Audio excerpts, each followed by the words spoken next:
చాలామంది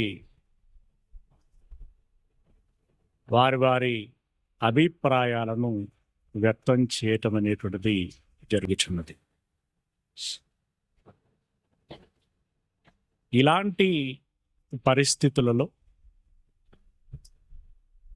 కన్ఫ్యూజను లేకుండా ఒక మంచి క్లారిటీ తోటి మనము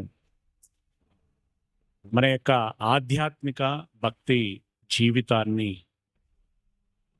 కొనసాగించుకోగలగాలి అనేటువంటి ఉద్దేశంతో ఈ అంశమును మనము ధ్యానిస్తున్నాం.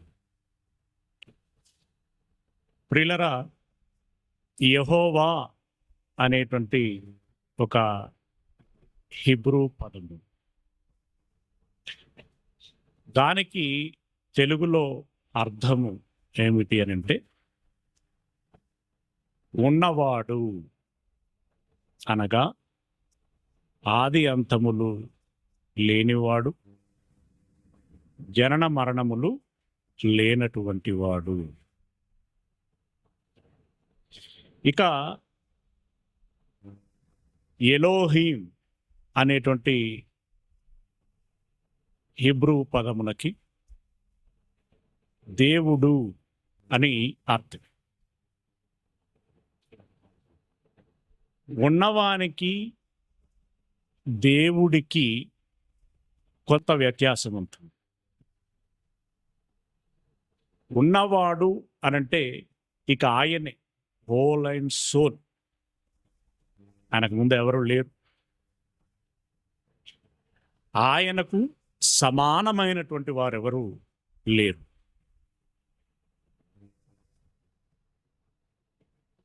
ఇక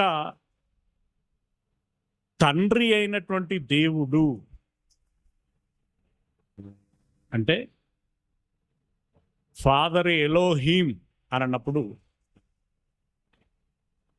ఆయన మాత్రమే, అంటే తండ్రి అయినటువంటి దేవుడు ఒక్కడే. కొరింథీ పత్రికలో చెప్పినట్టుగా ప్రభువు ఒక్కడే, అలాగే దేవుడు ఒక్కడే అని అంటూ ఉంటాడు. దేవుడు ఒక్కడే అని అంటూ వెంటనే ఏమంటాడంటే ఆయన మన తండ్రి అని అంటాడు. అంటే దాని అర్థం ఏంటంటే తండ్రి అయినటువంటి దేవుడు ఒక్కడే అని. అయితే సిద్ధాంతపరంగా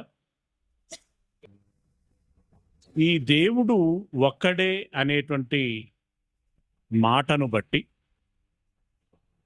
ఆయన యెహోవా మాత్రమే, ఆయన తప్ప మరెవరు దేవుడు కాదు, దేవుళ్ళు కాదు అని చెప్పేటువంటి క్రమములో యేసు ప్రభువుల వారిని దేవుడు అని అనకూడదు, దైవము అని కూడా అనకూడదు. ఒకవేళ అన్నా ఆ దైవము అనేటువంటి మాట యొక్క అర్థము వేరు. దైవము అంటే దేవుడు కాదు అనేటువంటి విధానంలో వారి యొక్క పాఠాలు, బోధలు కొనసాగుతూ ఉన్నాయి. అంటే అల్టిమేట్గా వారు కోరుకుంటున్నటువంటి విషయం ఏంటంటే దేవుడు ఒక్కడే, అతడు యెహోవా అని మాత్రమే మనం గుర్తించాలి, సేవించాలి. యేసు ప్రభువుల వారిని ఎట్టి కోశాన దేవుడు లేదా కుమారుడైనటువంటి దేవుడు అని అనకూడదు. దైవము అనేటువంటి పదప్రయోగం కూడా చేయకూడదు. ఒకవేళ చేసినా అది దేవుడు అనేటువంటి కోణంలో తీసుకోకూడదు.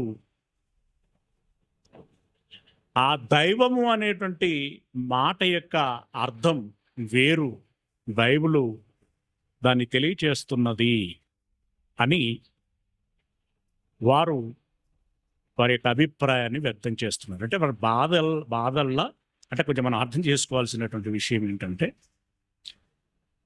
ఆఫ్ కోర్స్ యెహోవా ఒక్కడు అని మనమును నమ్ముచున్నాం. తండ్రి అయినటువంటి దేవుడు ఒక్కడే అని మనమును నమ్ముచున్నాం. వారు కూడా అదే నమ్ముచున్నారు. ఇందులో ఏ రకమైనటువంటి కాన్ఫ్లిక్ట్ లేదు. ఎటొచ్చి మనము దైవాలము కాబట్టి యేసు ప్రభుల వారు కూడా దైవము అనేటువంటి వ్యక్తీకరణ తప్పు. యేసుక్రీస్తును దైవము అని కానీ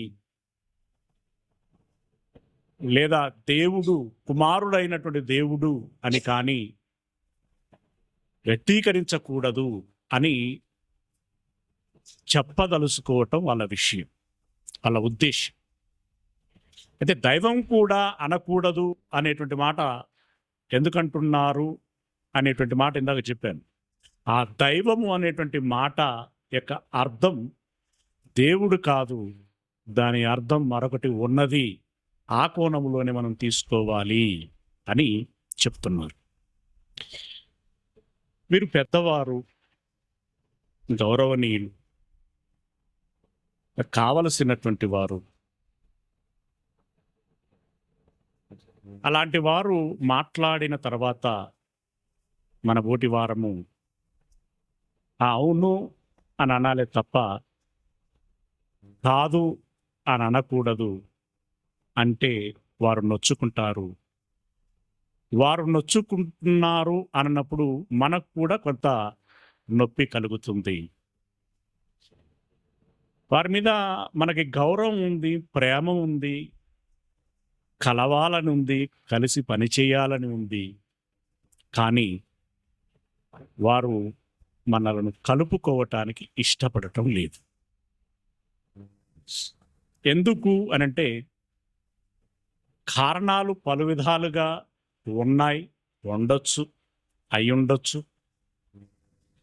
కానీ అందులో ఒకటి వారి నోట వెల్లడైనటువంటి మాట సిద్ధాంతపరంగా మనం వేరువేరుగా ఉన్నంత కాలం కలిసి పని చేయలేము అనం. ప్రియులారా, బైబిల్లోని కొన్ని సంగతులను బట్టి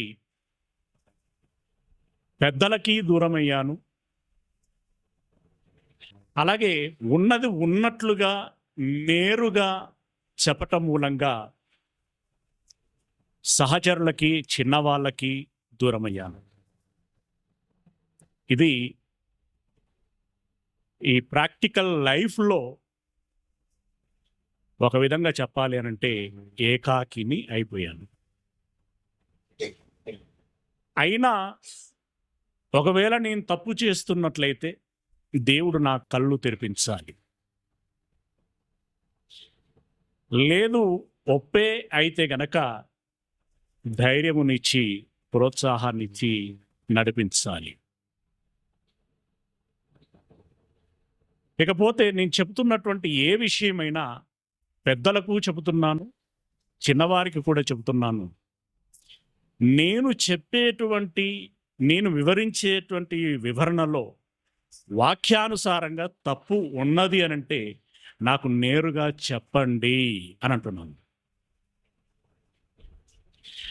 మీరు వాక్యములో దాన్ని చూపించగలిగితే, నిర్ధారించగలిగితే నా అభిప్రాయాన్ని మార్చుకోవటానికి నేను ఎల్లప్పుడూ సిద్ధమే అని కూడా చెప్తున్నాను. కానీ ఈ గొంతుకను పట్టించుకున్నటువంటి వారు లేరు.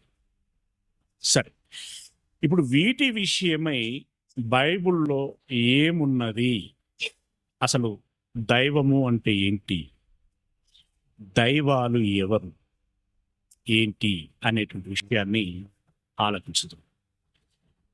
ప్రియులరా, యోహాను గారు రాసినటువంటి సువార్తలో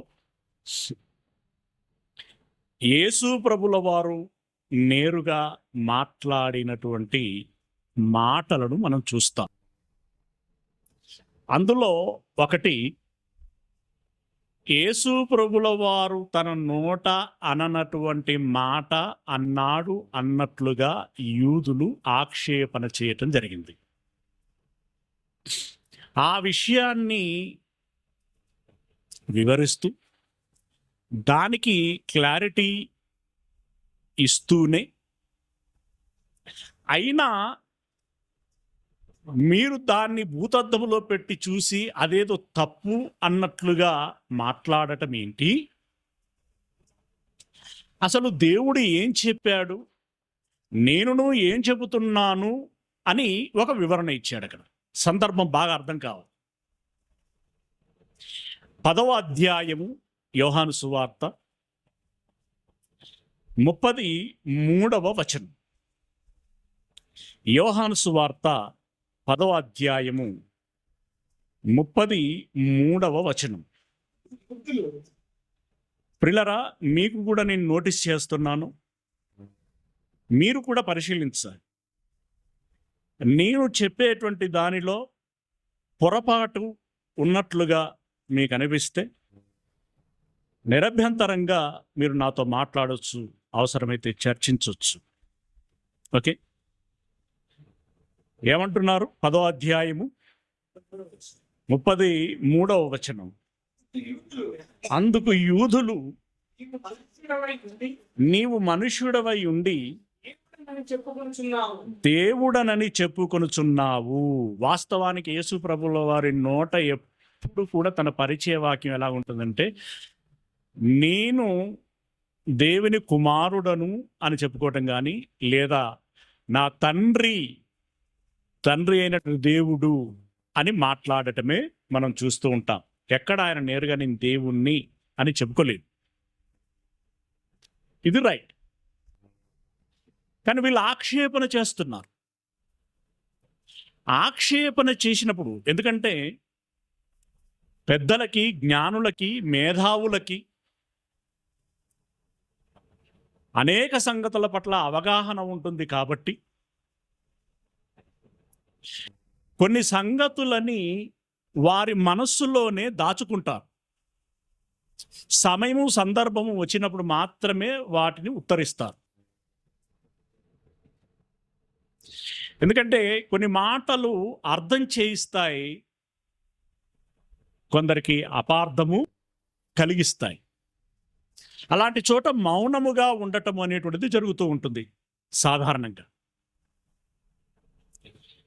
యేసు ప్రభుల వారు ఎక్కడ కూడా నేను దేవుడను అని నేరుగా చెప్పలేదు. కానీ వీరు దేవుడనని చెప్పుకుంటున్నావు అని ఆక్షేపణ చేశారు.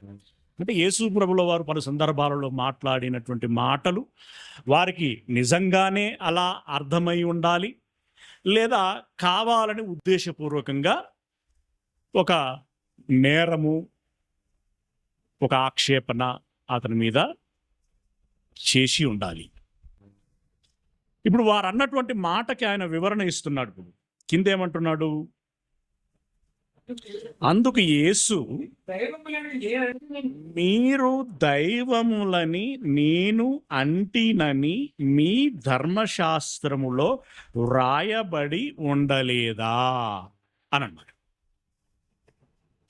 మీరు దైవములని నేనంటినని మీ ధర్మశాస్త్రములో వ్రాయబడి ఉండలేదా?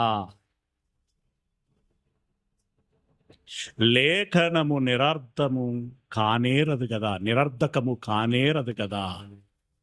అంటే లేఖనమే కదా, అది దేవుని నోట నుండి వచ్చినటువంటి మాట కదా, ఆ మాటకు ఒక అర్థం ఉంటుంది కదా, దానిని మనం అర్థం చేసుకోవాలి, స్వీకరించాలి కదా. దేవుని లేఖనము చెప్పిందట, అంటే దేవుడు చెప్పాడట. ఏమని? మీరు దైవములు అని చెప్పాడట. వాస్తవానికి ఈ మాట ఎక్కడ చెప్పబడింది అని మనం చూస్తే, ఇప్పుడు ఇక్కడికి మళ్ళీ రావాలి మనము. ఆలోపు కీర్తన గ్రంథములోనికి వెళదాం. ఎందుకంటే చెప్పబడింది కదా అని అన్నాడు కదా. కాబట్టి ఎక్కడ చెప్పబడింది, ఎలా చెప్పబడింది అనేటువంటి విషయాన్ని మనము క్షుణ్ణంగా అర్థం చేసుకోవాలి. ఓకే, కీర్తన గ్రంథము 82వ అధ్యాయము, కీర్తన గ్రంథము 82వ అధ్యాయము, దేవుని సమాజములో దేవుడు నిలిచి ఉన్నాడు. 1వ వచనం, దేవుని సమాజములో దేవుడు నిలిచి ఉన్నాడు అని అన్నాడు. దేవుని సమాజము అంటే ఎవరిప్పుడు? భక్తులు. ఓకే, భక్తులు, భక్త నాయకులు, వారి మధ్యలో దేవుడు ఉన్నాడట. అంటే తనను తాను చెప్పుకుంటున్నాడు, దేవుని సమాజములో దేవుడు నిలిచి ఉన్నాడు, దైవముల మధ్యను ఆయన తీర్పు తీర్చుచున్నాడు అని అన్నాడు. అయితే ఇక్కడ దేవుని సమాజంలో దేవుడు ఉన్నాడు. ఇక్కడ ఎవ్వరికి ఏ రకమైనటువంటి కాంట్రవర్సీ లేదు. దేవుని సమాజంలో దేవుడు ఉండటం సమంజసకరమైన. ఈ రెండవ మాట, దైవముల మధ్యను ఆయన తీర్పు తీర్చుచున్నాడు. ఇక్కడ దైవములు అంటే ఎవరు? అయితే ఎప్పుడు కూడా కొన్ని విషయాలను పరిశీలించేటప్పుడు మొదటగా భావకోణంలో ఆలోచించాలి అనేటువంటిది మన ప్రాథమిక ఏంటది సూత్రం. రెండవది, భావంతో ఆలోచించినప్పుడు కూడా కొంత సందేహము అనేటువంటిది ఇంకనూ మనల్ని వెంటాడుచున్నప్పుడు భాష యుద్ధకి వెళ్ళాలి. ఓకే, భావంతో ఆలోచిస్తున్నప్పుడు కూడా సందేహము ఉన్నప్పుడు భాష యుద్ధకి వెళ్ళాలి. ఇప్పుడు ఇక్కడ భాష అనేటువంటి దాంట్లో నువ్వు ఏ భాషలోనైతే చదువుతున్నావో ఆ భాషను చూడు. అప్పటికి ఇంకా నీకు ఇబ్బందికరంగా అనిపిస్తే ఈ భాషలోనికి తీసుకురావటానికి కారణమైనటువంటి మూల భాష ఏదైతే ఉంటుందో ఆ భాష యొద్దకి మనము వెళ్ళాలి. ఓకే, ఆ భాష యొద్దకి మనం వెళ్ళాలి.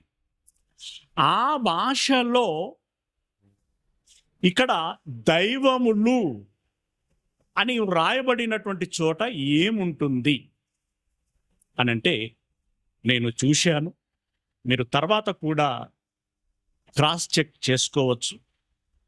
హిబ్రూ భాషలో ఏమని ఉంటుంది అని అంటే జడ్జెస్ అని ఉంటుంది, అంటే న్యాయాధిపతులు.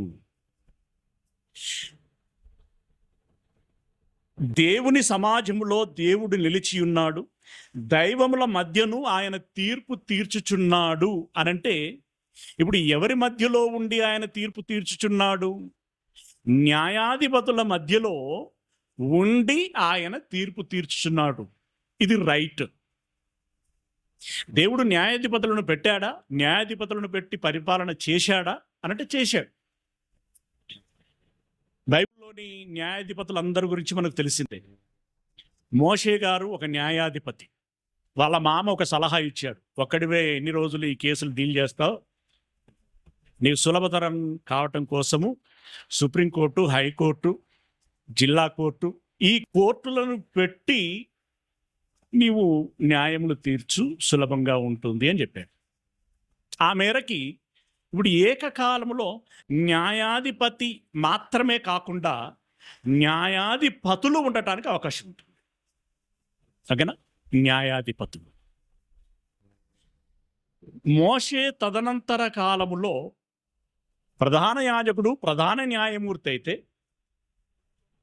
సహాయక యాజకులు అలాగే శాస్త్రులు పెద్దలైనటువంటి వారు న్యాయములు తీర్చేటువంటి విషయంలో వారి పాత్రలను వారు పోషిస్తూ రావటం అనేటువంటిది జరిగింది. ఇప్పుడు అలాంటి సమాజము మధ్యలో దేవుడు ఉండి, అంటే న్యాయాధిపతుల మధ్యలో దేవుడు ఉండి ఆయన తీర్పు తీరుస్తున్నాడట. న్యాయాధిపతులు ఎవరికి తీర్పు తీర్చాలి? ప్రజలకు. మరి ఇప్పుడు వాళ్ళ మధ్యలోనికి వచ్చి, అంటే న్యాయాధిపతుల మధ్యలోనికి వచ్చి దేవుడు ఎవరికి తీర్పు తీరుస్తానంటున్నాడు? న్యాయాధిపతులకు తీర్పు తీరుస్తాను అని అంటున్నాడు.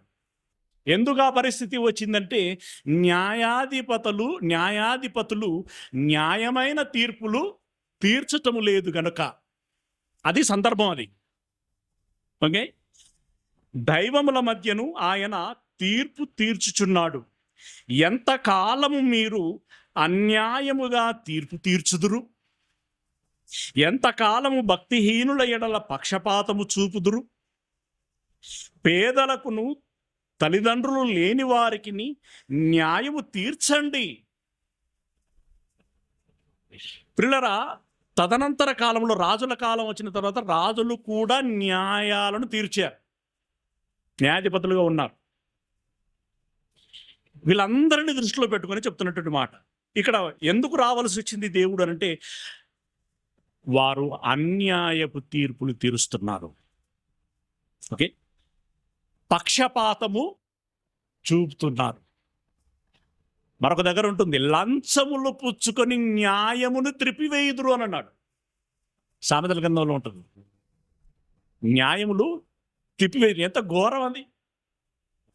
నిజంగా మన వాళ్ళు ఎంత గొప్ప వాళ్ళంటే, ఈ వారసత్వాన్ని ఇప్పటికీ ఏం చక్కగా కొనసాగిస్తూ ఉన్నారు. ఇప్పుడు అన్యాయం అయిపోతున్నది ఎవరు? పేదవారు, బలహీనులు, సామాన్యులు. ఓకే, ఇక కిందికి వెళితే, పేదలకును తల్లిదండ్రులు లేని వారికి న్యాయము తీర్చుడి అంటే దాని అర్థం ఏంటంటే, వాళ్ళ పక్షంగా మీరు ఉండండి. ఇప్పుడు సాధారణంగా ఎవరైనా కూడా ఎవరి పక్షం వహించడానికి కుతూహలం చూపిస్తారు?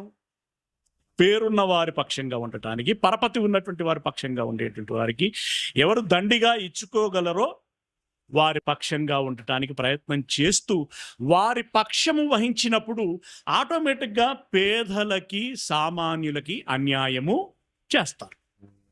ఇప్పుడు అన్యాయం జరుగుతున్నది అని చెప్పి ఇక్కడ నొక్కుతున్నాడు ఆయన. పేదలకును తల్లిదండ్రులు లేని వారికి న్యాయము తీర్చుడి, శ్రమగల వారికి దీనులకును న్యాయము తీర్చుడి, దరిద్రులను నిరుపేదలను విడిపించుడి, భక్తిహీనుల చేతిలో నుండి సామాన్యులని తప్పించండి. అంటే ఇప్పుడు ఎంతసేపు ఈ మాటలు మాట్లాడుచున్నాడంటే, అనగారినటువంటి వారికి, బడుగు బలహీనులైనటువంటి వారికి, పేదవారికి, దరిద్రులైనటువంటి వారికి, అలాగే తల్లిదండ్రులు లేక అనాథలైనటువంటి వారికి మీరు అన్యాయం చేస్తున్నారు, ఏకపక్షంగా మీరు తీర్పు తీరుస్తున్నారు గనుక ఇప్పుడు మీ విషయమై నేను కలగజేసుకోవలసి వచ్చింది అనేటువంటి విధంగా మాట్లాడుతున్నాను. 5వ వచనం, జనులకు తెలివి లేదు, వారు గ్రహింపరు, వారు అంధకారములో ఇటు అటు తిరుగులాడుదురు, దేశమునకు ఉన్న ఆధారములన్నీ కదులుచున్నవి. ఇప్పుడు ఏ జనాలైతే ఉన్నారో కనీసం వాళ్ళకన్నా ఈ భక్తి ఉన్నదా? వారికన్నా ఈ సోయి ఉన్నదా? ఇప్పుడు ఈ జనాలు వారికే జేజేలు కొడుతూ ఉంటారు. ఇప్పుడు మనం రాజకీయ నాయకులను చూస్తూ ఉంటాం, వాడట్లా వీడిట్లా అని మాట్లాడుకుంటాం. ఓట్ల కాలం రాగానే వాళ్ళకే ఓటేసి వస్తాం. మీకు తెలివి ఉందా అని అంటాడు ఆయన. అంతేగా,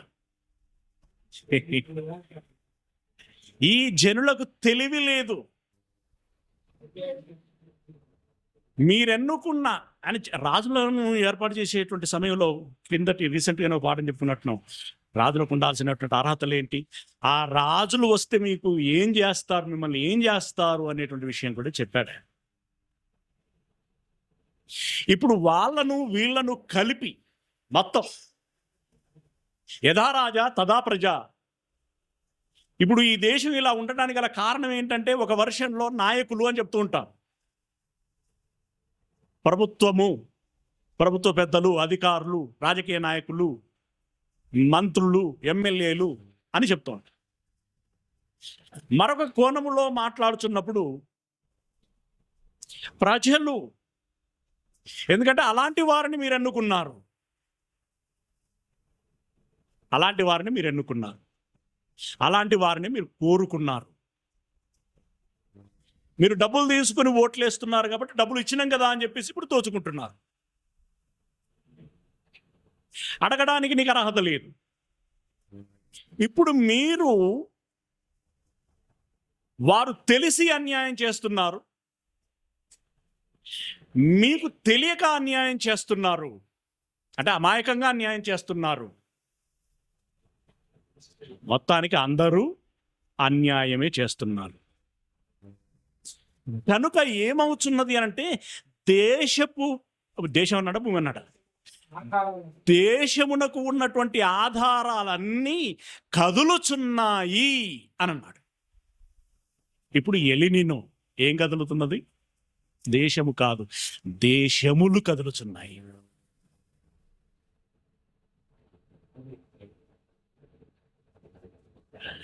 స్పెయిన్లో తార్ రోడ్డు కరిగి వరదలా పోతుందట.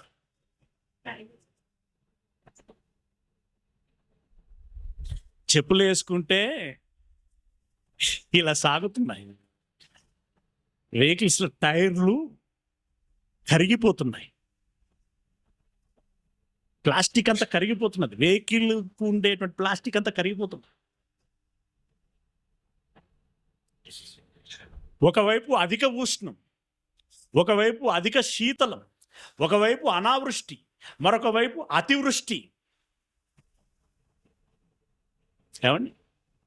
మరోవైపు కొండ చర్యలు విరుచుకుపడటం, మరొక వైపు భూకంపములు రావటం. ఇంత జరుగుతున్న అమెరికా దేశ న్యాయాధిపతి పూటకో మాట మాట్లాడతాను. నేను క్రైస్తవుణ్ణి అంటాడు. ఏమండి? నేను చంపేస్తాను అని అంటాడు. రకరకాలైన పరిస్థితి. వీటన్నిటిని దృష్టిలో పెట్టుకొని ఆయన హెచ్చరించినటువంటి మాట. ఓకే, తర్వాత ఏమంటున్నాడు అనంటే 82వ అధ్యాయము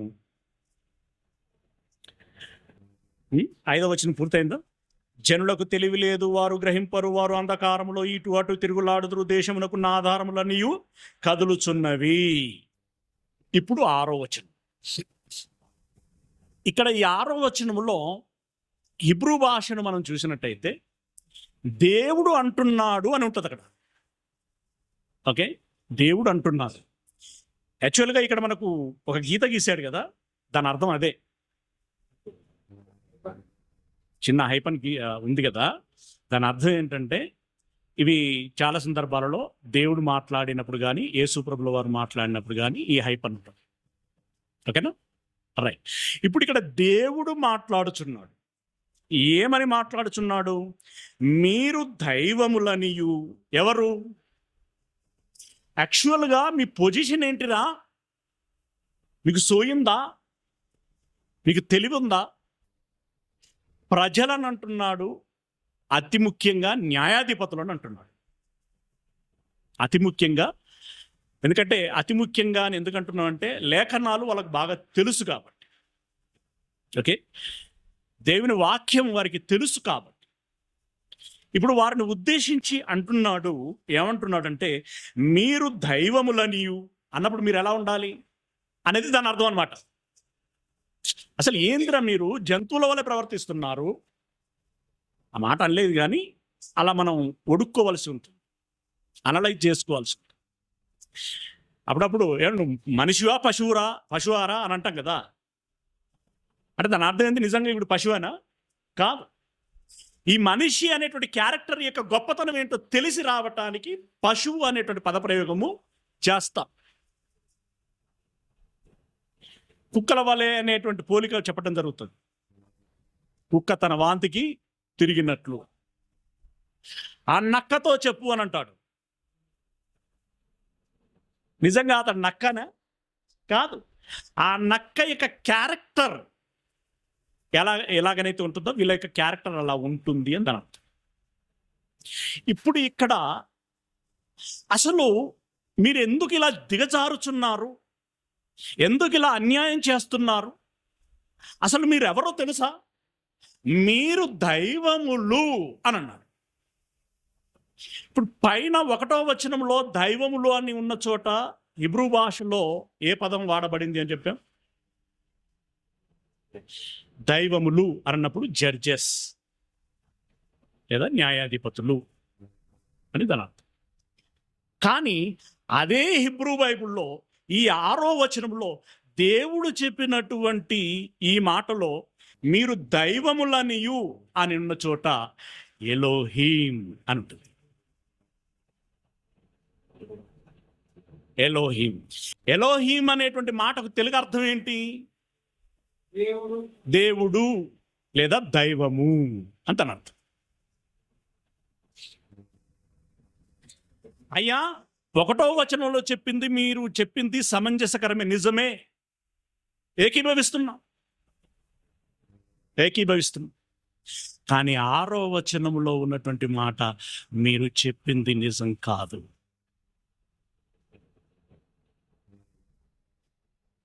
నేనేమంటున్నాను అంటే 1వ వచనమును 6వ వచనమును మేళవించి న్యాయాధిపతులైన దైవములు. ఎవరు వీరు? న్యాయాధిపతులైన దైవములు, భక్తులైన దైవములు, నికార్సత్తైన దేవుని పిల్లలైన దైవములు. ఓకే, ఇక్కడ మార్చటానికి వీలు లేదు.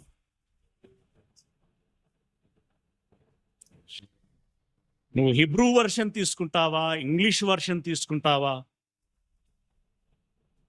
లేదా తెలుగు వర్షన్నే భావయుక్తంగా ధ్యానిస్తావా అనంటే నువ్వు ఏ కోణంలో తీసుకున్నా కూడా ఇక్కడ దేవుని పిల్లలను ఉద్దేశించి దైవములు అని అంటున్నాడు. జాగ్రత్తగా గమనించాలి. లేదు భ్రష్ట మనస్సు కలిగి ఉన్నారనుకోండి, యేసుప్రభుల వారు అన్నట్టుగా మీరు అపవాది పిల్లలు, సర్ప సంతానము అని అంటారు. మీరు భ్రష్టులు అని అన్నాడు.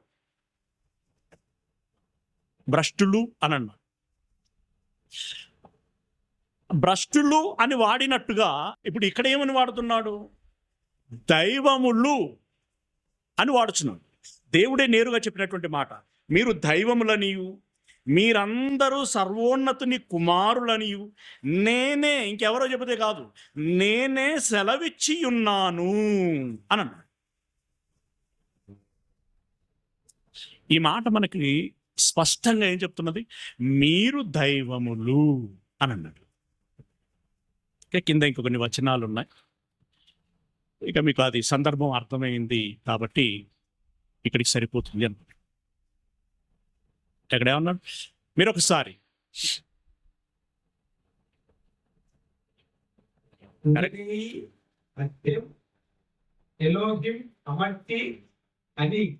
ఓకే, దానికి ఇంగ్లీష్ వర్షన్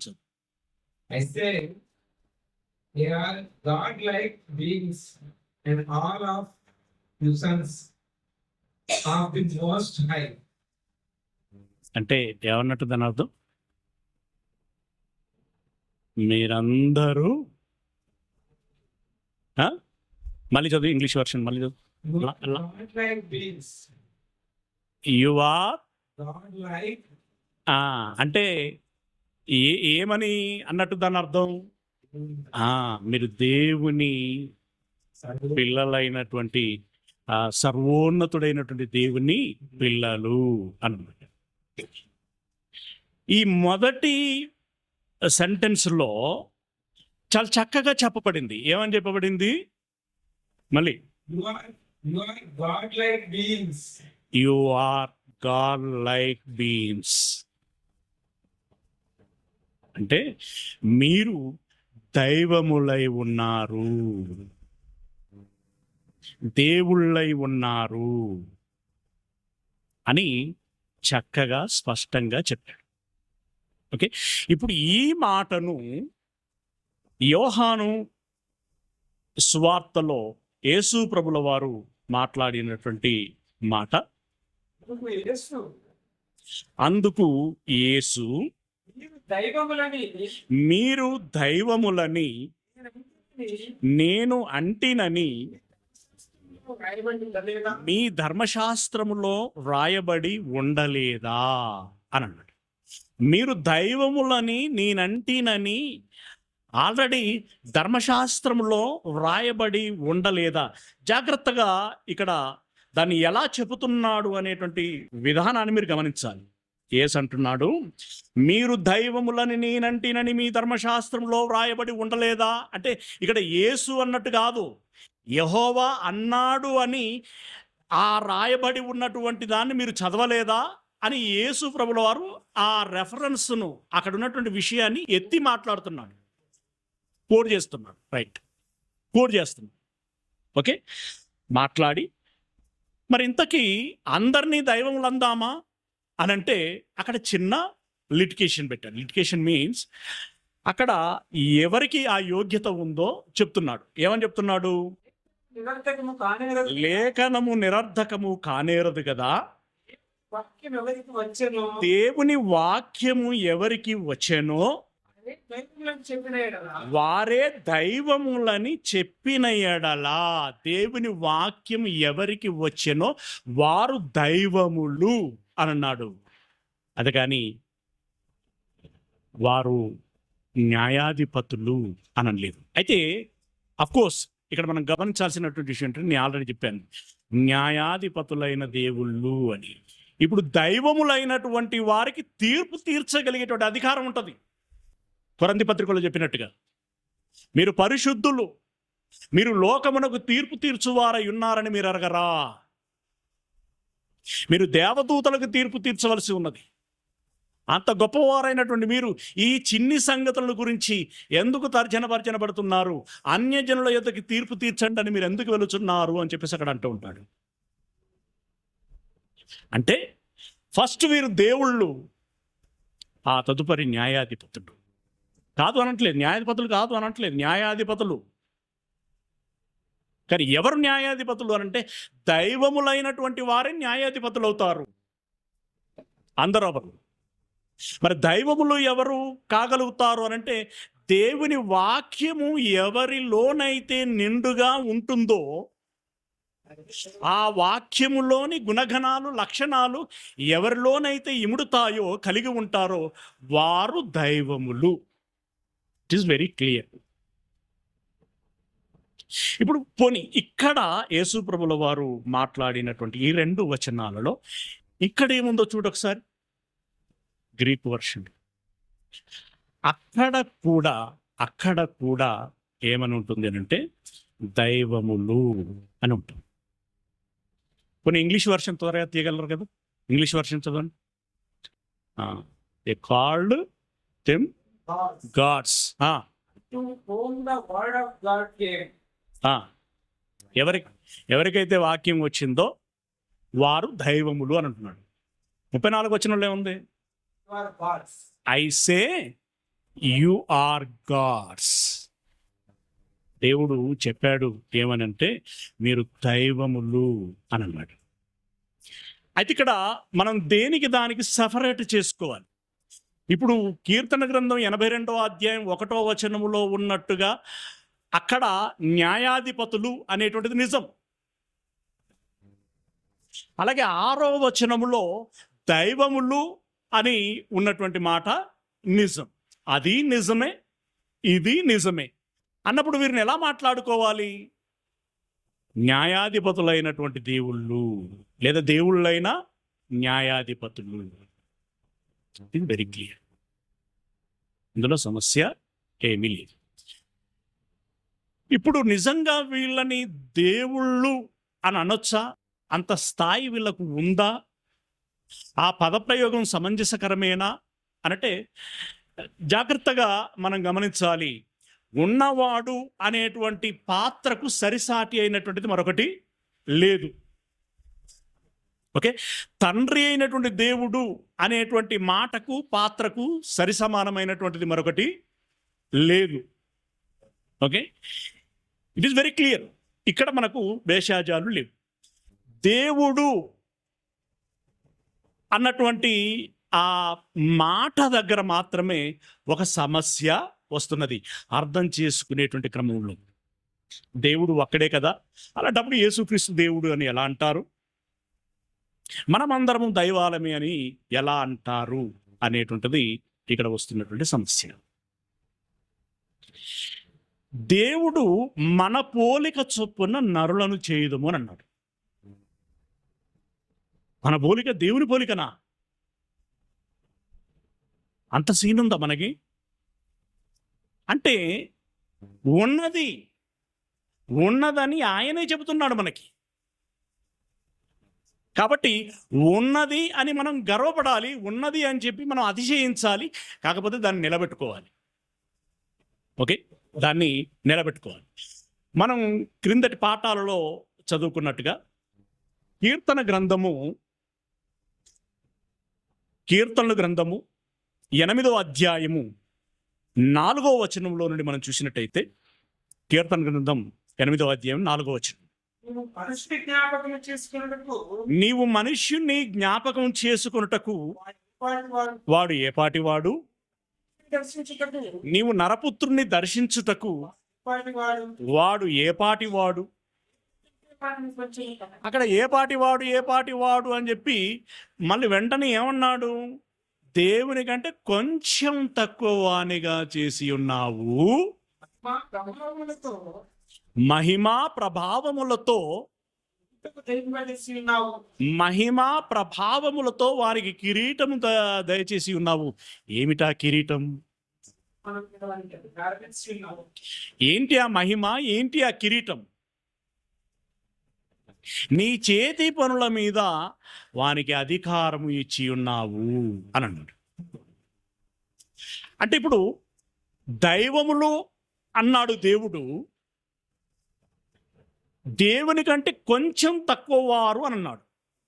అంటే ఇప్పుడు దీని దైవములు అనేటువంటి మాటను ఇక్కడ మనం ఎలా ఫిట్ చేసుకోవాలి, లేదా ఎలా అర్థం చేసుకోవాలి, ఎలా కూర్చుకోవాలి, ఎలా కూర్చుకోవాలి అనంటే, దైవములే కానీ దేవుని కంటే కొంచెం తక్కువ వారు. It's very clear. దైవములే కానీ దేవుని కంటే కొంచెము తక్కువ వారు అనేటువంటి విషయాన్ని మనం గమనించాలి. అర్థం లేదు. ఇప్పుడు యేసు ప్రభుల వారి దగ్గరికి వస్తారు. అంటే ఇప్పుడు మనందరిని గురించి దైవములు ఇన్ జనరల్ వర్డ్ ఇది. ఇప్పుడు ఎస్పెషల్లీ కాంట్రవర్సీ అంతా ఎక్కడ అంటే యేసు ప్రభుల వారి దగ్గరనే కదా. యేసు దేవుడా లేదా యేసు దైవమా అనంటే, హెబ్రీలో రాసినటువంటి పత్రిక 1వ అధ్యాయము 8వ వచనం. హెబ్రీలో రాసినటువంటి పత్రిక 1వ అధ్యాయము 8వ వచనం. 8వ వచనం. సరే 7, 8 వేగంగా చదువు. తన దూతలను వాయువులను గాను, తన సేవకులను అగ్ని జ్వాలలను గాను చేసుకుని వాడు అని తన దూతలను గూర్చి చెప్పుచున్నాడు. కానీ తన కుమారుని గూర్చైతే ఏమి చెప్పాడు? అయితే ఇక్కడ ఏమి చెప్పాడు అన్నప్పుడు మళ్ళీ ఒక అపార్థం వస్తుంది. దేవుడే నేరుగా చెప్పలేదు. తన కుమారుని గురించి ఏమని చెప్పబడిందంటే, ఏమని చెప్పించాడు అనంటే అది దాని. తన కుమారుని గురించి ఆయన ఏమంటున్నాడు అన్నప్పుడు ఆయన ఏమని చెప్పించాడు. అది వరకు ఏమని చెప్పించాడట? దేవా, నీ సింహాసనము నిరంతరము నిలుచున్నది, నీ రాజదండము న్యాయార్థమైనది, నీవు నీతిని ప్రేమించితివి, దుర్నీతిని ద్వేషించితివి, అందుచేత దేవుడు నీ తోడివారి కంటే అంటే ఎవరి తోడివారి కంటే? యేసయ్య తోడివారి కంటే.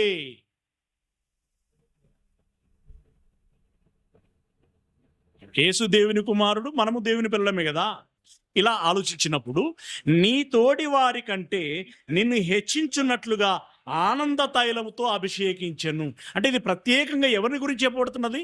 యేసు ప్రభుల వారి గురించి చెప్పబడుతున్నది. ఏమని చెప్పించాడట?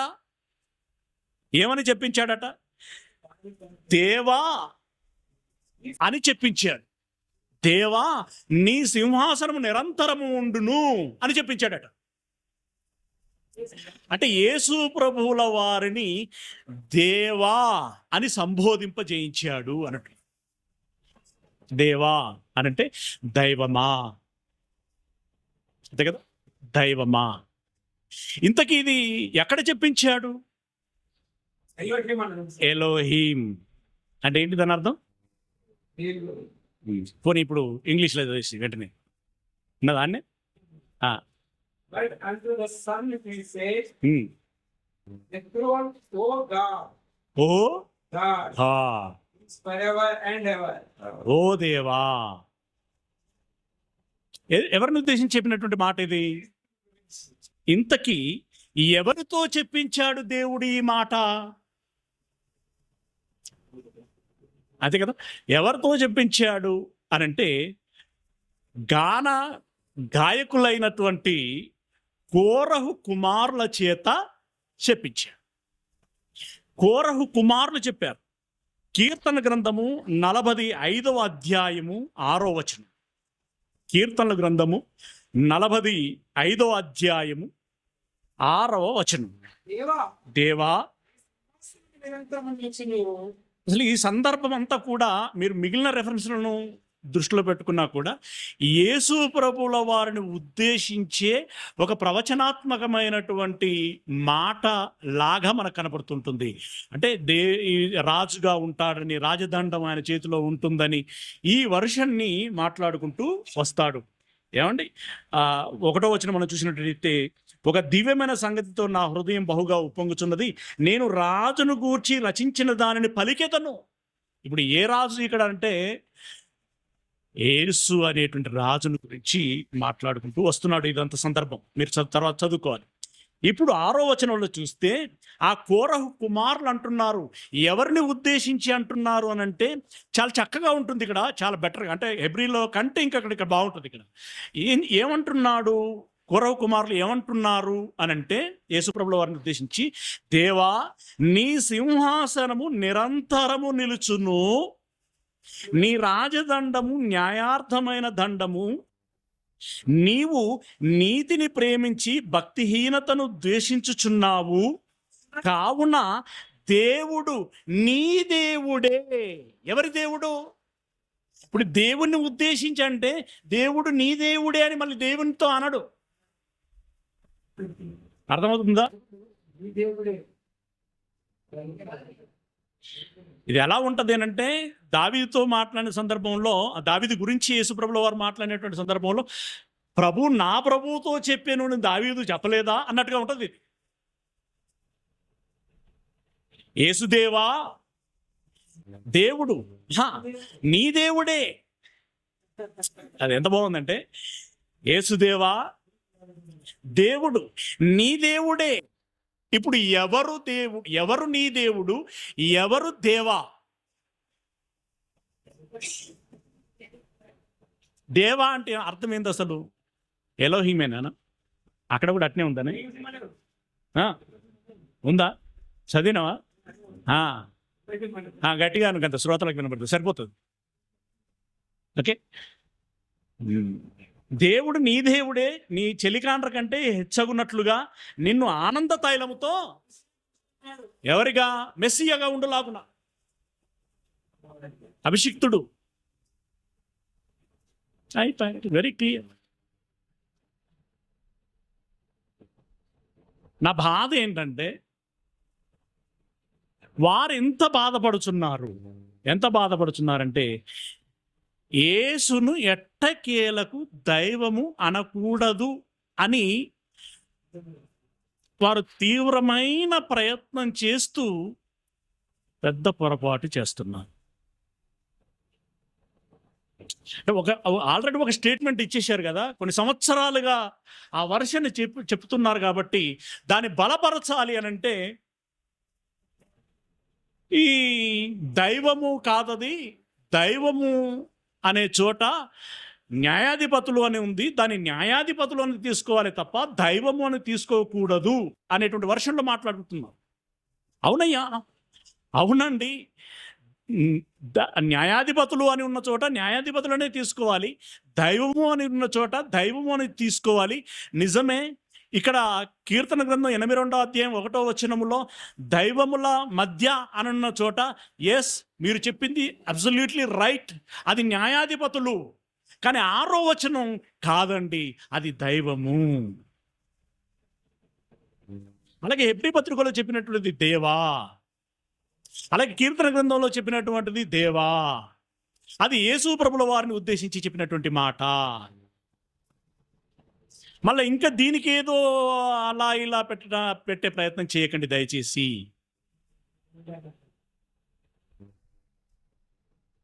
దేవా అని అంటూ దేవుడు నీ దేవుడు అని చెప్తున్నాడు. అంటే ఇప్పుడు తండ్రి అయినటువంటి దేవుని గురించి ప్రస్తావన చేశాడు, కుమారుడు అయినటువంటి దేవుని గురించి ప్రస్తావన చేశాడు. అయ్యా, మీరు ఒకసారి ఒకానొక కాలంలో ఈ పాఠాన్ని పర్ఫెక్ట్గా చెప్పారు మీరు, కుమారుడైన దేవుడు అని.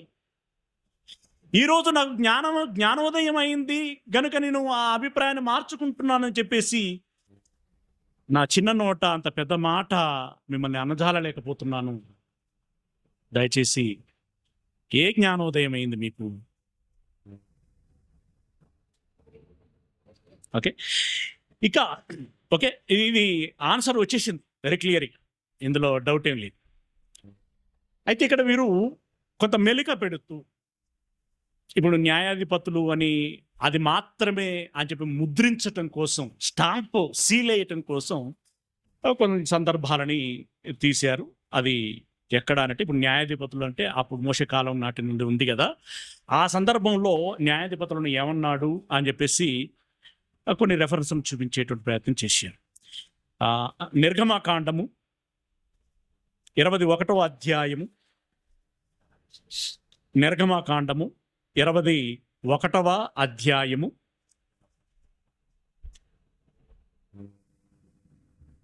6వ వచనం. 21వ అధ్యాయం 6వ వచనం. ఈ 6వ వచనాన్ని వాళ్ళు చూపించలే కానీ నేనే చూపెడుతున్నాను.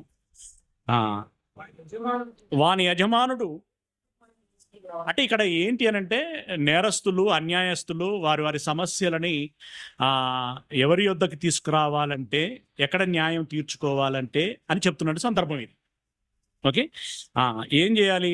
వాని యజమానుడు దేవుని యొద్దకు వారిని తీసుకొని రావలెను, మరియు వాని యజమానుడు తలుపునొద్దకైనను ద్వారబంధమునొద్దకైనను వాని తోడుకొని పోయి వాని చెవిని కుదురుతో కూర్చోవలెను అని చెప్తున్నాడు. ఇక్కడ యజమానుడు దేవుని యొద్దకు వారిని తీసుకురావలను అని ఆ దేవుడు అన్న చోట ఒక నెంబర్ ఇచ్చాడు. నెంబర్ ఇచ్చి పుట్టినోట్లు ఏమన్నాడు అనంటే లేక లేక న్యాయాధిపతి. మీరు ఇక్కడ జాగ్రత్త గమనించాలి, మూల భాషలో ఇలా వ్రాయబడి ఉన్నది అనేటువంటి సందర్భాన్ని రాస్తూ ఉంటాడు ఫుట్నోట్లో, లేక అని రాస్తూ ఉంటాడు. ఇప్పుడు ఈ లేఖను ఎలా అర్థం చేసుకోవాలి మనము అని అన్నప్పుడు 22వ అధ్యాయము 9వ వచనము, 22వ అధ్యాయము 9వ వచనం, ప్రతి విధమైనటువంటి ద్రోహమును గూర్చి అనగా ఎద్దును గూర్చి, గాడిదను గూర్చి, గొర్రెను గూర్చి, బట్టను గూర్చి పోయిన దానిని ఒకడు చూచి ఇది నాదని చెప్పిన దాన్ని గూర్చి, అంటే వాడు నాది అంటున్నాడు, ఇంకోటి వచ్చి లేదు లేదు నాది అని చెప్పేసి అని అంటున్నాడు. వారి మధ్యలో వాదం, వ్యాజ్యం. ఆ ఇద్దరి వ్యాజ్యము దేవుని యొద్దకు తేబడవలెను. వాస్తవానికి వాళ్ళు న్యాయం తీర్చుకోవడం కోసం ఎవరి దగ్గర రావాలి? మూలంగా దేవుని యొద్దకే రావాలి, వాడు దేవుని యొద్దకే రావాలి. అయితే దేవుడు ప్రత్యక్షంగా కనబడడు, ప్రత్యక్షంగా మాట్లాడడు కాబట్టి తన తరపున ఒక ప్రతినిధిని పెట్టుకుంటాడు. తన తరపున ఒక ప్రతినిధిని పెట్టుకుంటాడు. యాక్చువల్గా వాళ్ళు రావాల్సింది దేవుని సన్నిధిలోనికి. ఆ దేవుని సన్నిధిలో ఎవరుంటారయ్యా అంటే న్యాయాధిపతి ఉంటాడు. యాక్చువల్గా మీరు వస్తున్నది దేవుని సన్నిధిలోనికి. అయితే దేవుని సన్నిధిలోనికి అన్నప్పుడు ఏడి ఎవరు మాట్లాడుతున్నారు, ఏం లేదు కదా అనేటువంటి ఇది కన్ఫ్యూజన్ రాకుండా ఉండడం కోసం న్యాయాధిపతి యొద్దకి, అంటే వ్యాజ్యం తీర్చుకోవటానికి మీరు న్యాయాధిపతి యొద్దకు రావాలి. అంటే అక్కడ దేవుడు అని ఉన్న చోట న్యాయాధిపతి అని ఉంది. కారణమేమిటి? దేవుడు అనేటువంటి దాన్ని వారు ప్రత్యక్షంగా అనుభవించలేరు అక్కడ.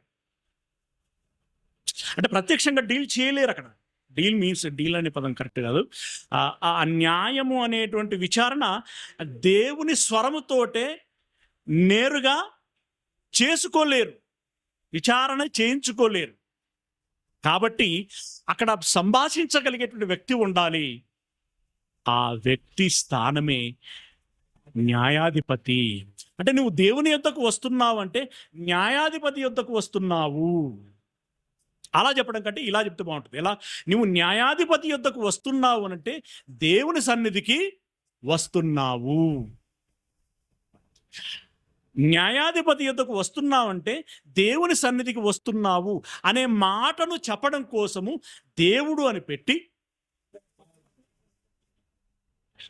మరలా వాళ్ళకు సులభతరంగా ఉండడం కోసం న్యాయాధిపతి అని పెట్టాడు. అంటే నువ్వు దేవుని సన్నిధికి వస్తున్నావు వాస్తవానికి, నీకు అర్థం కావడానికి న్యాయాధిపతి అని అంటున్నాను అని చెప్పి ఈ సందర్భాన్ని మాట్లాడుతూ వచ్చాడు. ఏమన్నాడు? వ్యాజ్యము దేవుని యొద్దకు తేబడవలను, దేవుడు ఎవని మీద నేరము స్థాపించునో, దేవుడు ఎవరి మీద నేరము స్థాపించునో, మళ్ళీ అక్కడ నెంబర్ ఇచ్చాడు.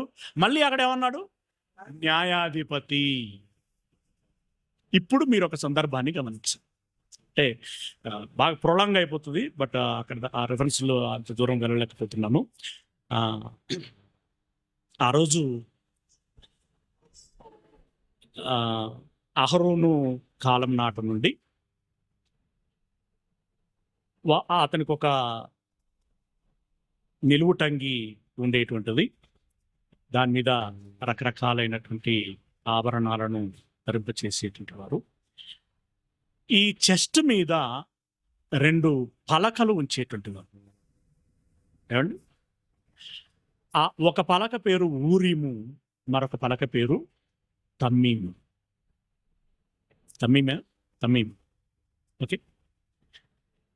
ఇది పెట్టుకొని ఎవరైనా ఈ న్యాయ విచారణ కోసం వచ్చి అడిగినప్పుడు కానీ, ఏదైనా ఇంకేదైనా సంక్లిష్టకరమైన పరిస్థితుల్లో ఇప్పుడు ఏం చేయాలి అని తేల్చుకోవటం కోసం, వీళ్ళకు తేలక దేవుని అభిప్రాయాన్ని తెలుసుకోవటం కోసం ఇవి ధరించి వీరు దేవునికి విజ్ఞాపన చేసేటువంటి వారు. ఊరీము అనంటే వెలుగు, ప్రకాశం. తమ్మీము అనంటే సంపూర్ణం. ఇప్పుడు దేవుడు తన అభిప్రాయాన్ని ఊరీము ద్వారా, తమ్మీము ద్వారా తెలియచేసేటువంటి వాడు. మేబీ ప్రకాశము అని అన్నాడు అంటే ఆ లైట్ వెలిగింది అని అంటే యూ కెన్ ప్రొసీడ్ అని చెప్పినట్టేమో అని అనుకుంటున్నాను నేను. లేదు, నువ్వు ఎంత అడిగినా కూడా ఆ లైట్ రావటం లేదు అని అంటే దేవుడు దానికి సమ్మతి చెప్పటం లేదు, తెలియచేయటం లేదు అని దాని అర్థం. ఓకేనా? అయితే ఇప్పుడు ప్రధాన యాజకుడు న్యాయాధిపతి వచ్చాడు కదా, కానీ ఇతడు స్వతహాగా ఏం చెప్పజాలకపోతున్నాడు. ఇది మీరు గమనించాలి. ఎవరు సెలవిస్తే ఇతడు చెప్పాలి, దేవుడు సెలవిస్తే చెప్పాలి. ఇప్పుడు దేవుని యొద్దకు మీరు వస్తున్నారంటే దాని అర్థం అక్కడ అది. ఊరీము, తమ్మీము అనేటువంటి ఆ మహిమకరమైనటువంటి పలకలు ఏవైతే ఉన్నాయో అది దేవుడి యొక్క అభిప్రాయము వ్యక్తీకరించేటువంటివి. దేవుని సన్నిధిలోనికి రావటం కనుక ఇక్కడ పెద్ద కాంట్రవర్సీ ఏమీ లేదు. దేవుని యొద్దకు వస్తున్నావు, న్యాయాధిపతి యొద్దకు వస్తున్నావు, న్యాయాధిపతి యుద్ధకు వస్తున్నాం అంటే దేవుని యుద్ధకు వస్తున్నాం. ఇక్కడ ఈ పదాన్ని పట్టుకొని దైవమనో, ప్రజలు దైవాలని ఇక్కడ చెప్పబడిందనో, దేవుడు అని చెప్పబడిందనో మేము అనటము లేదు. న్యాయాధిపతులు అనే మేము అంటున్నాం. దేవుని దగ్గరికి వచ్చారు, న్యాయాధిపతుల యుద్ధకు వచ్చారని అంటున్నాం. ఇందులో ఇబ్బంది ఏం లేదు. గనుక దీని గురించి అంటే ఇది ఉదహరించాల్సినటువంటి అవసరము లేదు అనేటువంటిది నా అభిప్రాయం, నా ఉద్దేశం. దీని గురించి ఉదహరించాల్సినటువంటి అవసరము లేదు. లేకపోతే ఇప్పుడు యేసుప్రభుల వారి గురించి ఎబ్రీ పత్రిక ఏం చెప్పింది, కీర్తన గ్రంథం ఏం చెప్పింది అని చదువు. అసలు యేసుక్రీస్తు దాకా ఎందుకు? మోషే దగ్గరికి వద్దాం. మోషే దగ్గరికి వస్తే నిర్గమకాండము 4వ అధ్యాయం 16వ వచనంలో ఏమన్నాడు? నిర్గమకాండం 4వ అధ్యాయం 16వ వచనం, అహరోనే నీకు బదులుగా జనులతో మాట్లాడును, అతడే నీకు నోరుగా ఉండును, నీవు అహరోనుకు దేవుడవుగా. ఎలా అయ్యాడు ఇప్పుడు అహరోను? మోషే దేవుడు ఎలా అయ్యాడు? మోషే దేవుడైనప్పుడు యేసు దేవుడు కాదా? లేడా? మోషేకు ఉన్న అర్హత యేసయ్యకు లేదా? మళ్ళీ యేసయ్య అంటే ఇంకొకరు ప్రాబ్లం. ఏమండి, అసలు సందర్భం ఏంది, ఆ భావం ఏంది, ఉద్దేశం ఏంది, ఏ కోణంలో అంటున్నాం? ఏమి లేదండి, వెరుచుకుపడుతున్నా. ఓకే, 7వ అధ్యాయం 1వ వచనం, 7వ అధ్యాయం 1వ వచనం. ఇక్కడ అహరోనుకు దేవుడు మోషే అయితే అక్కడ ఎవరికి దేవుడట? 1వ వచనం, 7వ అధ్యాయం 1వ వచనం. కాగా దేవుడు లేదా యెహోవా మోషేతో ఇలాగనెను, ఇదిగో నిన్ను ఫరోకు దేవునిగా నియమించితిని. దేవుడే తనకు తానుగా నిర్ణయించాడట, నియమించాడట దేవుడుగా. దేవుడు అనేటువంటి స్థానం దేవుడే స్వయంగా ఇచ్చిన తర్వాత ఇప్పుడు మోషే విషయంలో నువ్వు కాదనగల? దేవుడు ఇచ్చింది తప్పు. అసలు మోషేకు దేవుడు అనే స్థానం యెహోవా ఎలా ఇస్తాడు అని మనం క్వశ్చన్ చేయగలమా? మరి మోషేకు ఆ స్థానం ఇచ్చినప్పుడు యేసు ప్రభుల వారికి కూడా ఇస్తాడు అని ఎందుకు అనుకోలేవు? దాన్ని ఎందుకు స్వీకరించలేవు? కాకపోతే యేసు ప్రభుల వారు యెహోవాతో సమానం కాదు. ఆయన ఇచ్చేవాడు, ఈయన పుచ్చుకొని ఇచ్చేవాడు. ఈయన కూడా ఇచ్చేవాడే కానీ పుచ్చుకొని ఇచ్చేవాడు అంటే తీసుకొని ఇచ్చేవాడు. మనకు 5 రొట్టెల 2 చేపలు తెలుసు, దాదాపుగా అన్నీ అడిగే ఇచ్చాడు కదా. ఈ వ్యత్యాసమును తెలుసుకోగలిగితే సమస్య లేదు. ఉన్నవాడికి సరిసాటి ఎవరు లేరు, యేసుక్రీస్తు ఉన్నవాడు కాదు. ఓకేనా? యెహోవా అంటే ఉన్నవాడు అనేటు. తండ్రి అయినటువంటి దేవుడు యెహోవా మాత్రమే, యేసుక్రీస్తు కాదు. ఈ క్లారిటీ ఉంది. మరి యేసుక్రీస్తు దైవమే, యేసుక్రీస్తు దేవుడే అన్నప్పుడు మరి యేసుక్రీస్తు దేవునికి కుమారుడైనప్పుడు, దేవుడైనప్పుడు ఏమని అనవచ్చు? కుమారుడైన దేవుడు. మరి అలాంటప్పుడు ప్రార్థన ఎవరికి చేయాలి? తండ్రి అయిన దేవునికి చేయాలి. ఎవరి నామములో చేయాలి? కుమారుడైన దేవుని నామములో చెయ్యాలి. ఇది ఇప్పుడు వాళ్ళకు జీర్ణం కాదు, మిగిలిన వాళ్ళకు జీర్ణం కాదు. పోన్రా మీరు ఏడు అండి, గదే నలుగురు ఉండండి అని అంటారు.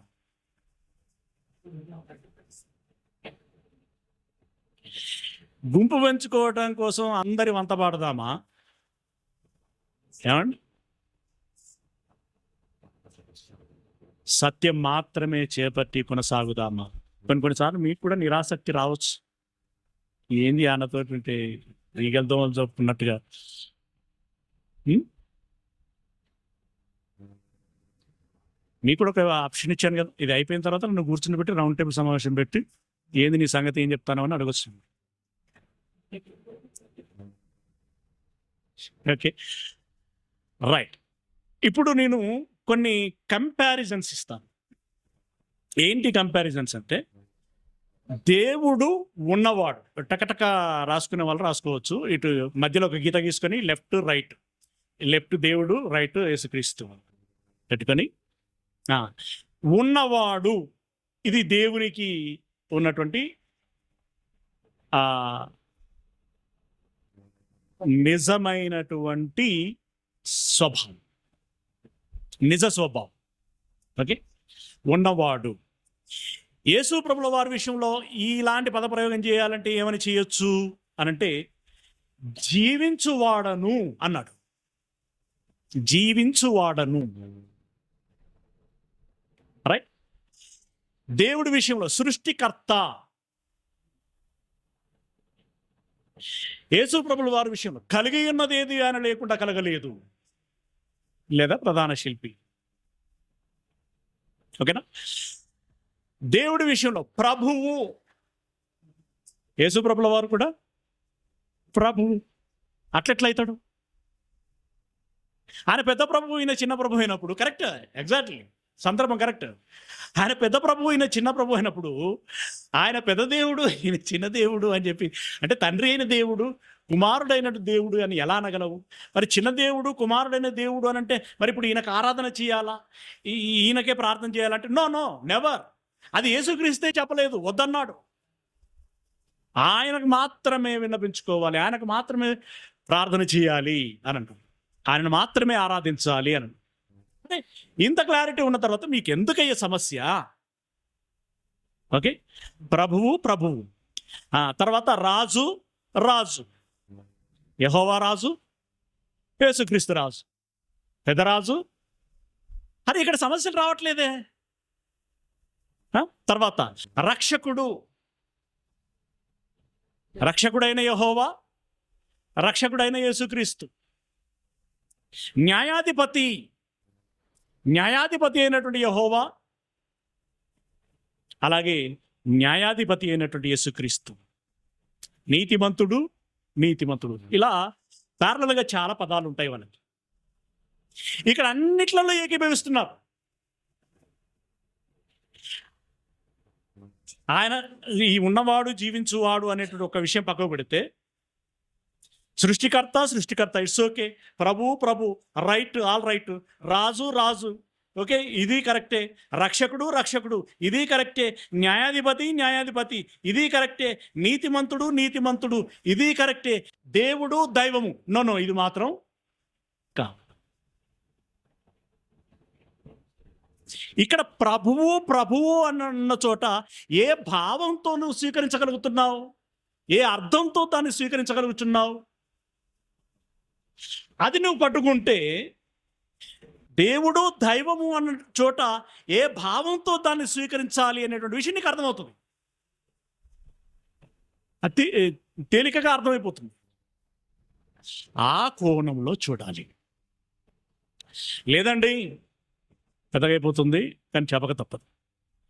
లేదండి బైబిల్లో ఎక్కడ కూడా దేవుడు ఒక్కడే, ఆయన మాత్రమే, దైవము అంటే దేవుడు కాదు, దేవుడు అనేటువంటి కోణములో బైబిల్లో దైవము అనేటువంటి సంభాషణ చేయబడలేదు అంటున్నారు. అంటే దీనికి కొన్ని స్క్రీన్ షాట్లు తయారు చేసి అవి నా దగ్గర కూడా షేర్ చేయటం జరిగింది. రమేష్ తప్పు చెప్తున్నాడు, ప్రచారం కూడా జరిగింది. దీనికి మరి సమాధానం ఏంటి అన్నట్టుగా ఆ స్క్రీన్ షాట్లు రావటం జరిగింది. బైబిల్ ఏ కోణములో దైవము అనేటువంటి మాట మాట్లాడింది అనేటువంటి విషయాన్ని ఒకసారి గమనించి ముగించుకుందాం. ఓకే, ఇప్పుడు అన్యజనులైనా సరే, అప్పుడప్పుడు ఇశ్రాయేలీలైనా సరే, యెహోవాను విడిచి సృష్టమును లేదా హస్తకృతములను పూజించినటువంటి వారు ఉన్నారు. ఏమని, ఏ భావనతో వారు పూజించారు? వాటిని ఏమనుకొని పూజించారు వాళ్ళు? దేవుడు లేదా దేవత అనేటువంటి భావనతోటే పూజించారు కదా. అన్నప్పుడు ఇప్పుడు మామూలుగా దేవుడు ఒక్కడే అని చెప్పినప్పుడు దైవములు అనబడినవి ఉన్నవి కానీ, లేదా దేవతలు అనబడినవి ఉన్నవి కానీ, నిజమునకు దేవుడు ఒక్కడే అని చెప్తూ ఉంటాడు ఇక్కడ కొరింథీ పత్రిక. కానీ ఈ ఇశ్రాయేలీలు లేదా అన్యులు చేసేటువంటి ఈ ఆరాధనను ఉద్దేశించి మాట్లాడుతూ వీళ్ళకు హెచ్చరిక చేస్తూ వాడినటువంటి పదజాలము, ఆ సందర్భము ఏంటి అనేటువంటి విషయాన్ని మనం చూడగలిగినట్లయితే, దినవృత్తాంతములు 2వ గ్రంథము 13వ అధ్యాయము 5వ వచనం. దినవృత్తాంతములు 2వ గ్రంథము 13వ అధ్యాయము 9వ వచనం. 13వ అధ్యాయం 9వ వచనం.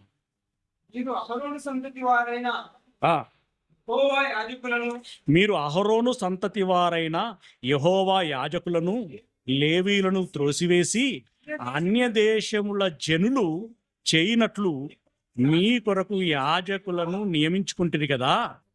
ఒక కోడెతోనూ 7 గొర్రె పొట్టేళ్లతోనూ తన్ను ప్రతిష్ఠించుకొనవచ్చు. తన్ను ప్రతిష్ఠించుటకై వచ్చు ప్రతివాడు దైవములు కాని వాటికి యాజకుడగుచున్నాడు. దేని కాని వాటికి? దైవములు కాని వాటికి యాజకుడవుచున్నాడు. దైవములు కాని వాటికి యాజకుడవుచున్నాడు కాబట్టి దేవునికి ఇక్కడ బాధ కలిగిస్తున్నది, కోపం వస్తున్నది. మరి ఎవరికి యాజకుడవుతే దేవునికి సంతోషం కలిగేది? దైవమునకు యాజకుడవుతే. అంటే ఇప్పుడు దైవం అనేది ఒకటి ఉంటుందని చెప్తున్నాడా? అంటే ఇప్పుడు ఇక్కడ దైవం ఎవరిక్కడ? దేవుడు, తండ్రి అయిన దేవుడు. తండ్రి అయిన దేవుడు. మరి దైవము అంటే దేవుడు కాదు అని ఎలా అంటావు? దైవము అంటే దేవుడు నేనే అనేటువంటి అర్థాన్ని ఆయన అక్కడ వ్యక్తీకరిస్తున్నాడు కదా. నిజదేవుడను నేనే, సత్యదేవుడను నేనే అనేటువంటి అర్థాన్ని వ్యక్తీకరిస్తున్నాడు కదా. ఓకే, ఇర్మియా గ్రంథం 5వ అధ్యాయం 7వ వచనం. ఫాస్ట్గా ఇర్మియా గ్రంథం 5వ అధ్యాయం 7వ వచనం.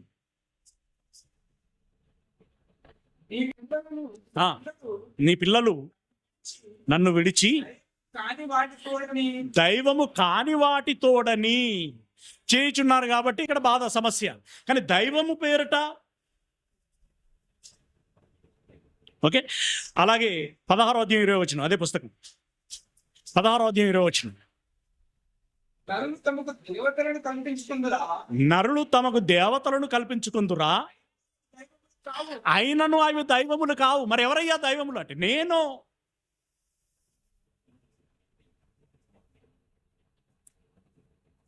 దైవము అనేటువంటి మాట, దేవుడు అనేటువంటి కాన్సెప్ట్లో దేవుడు బైబిల్లో వాడలేదు అని ఎట్లా అంటావు?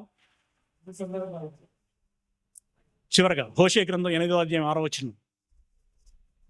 హోషేయ గ్రంథం 8వ అధ్యాయం 6వ వచనం.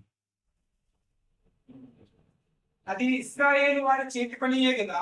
అది ఇశ్రాయేలు వారి చేతి పనియే కదా. కంసాలి దాన్ని చేసెను. అది దైవము కాదు కదా. అంటే ఇప్పుడు అది దైవం కాదు కదా అని దేవుడు చెబుతున్న ప్రతి సందర్భంలో దానికి వికృతి ఏంటి?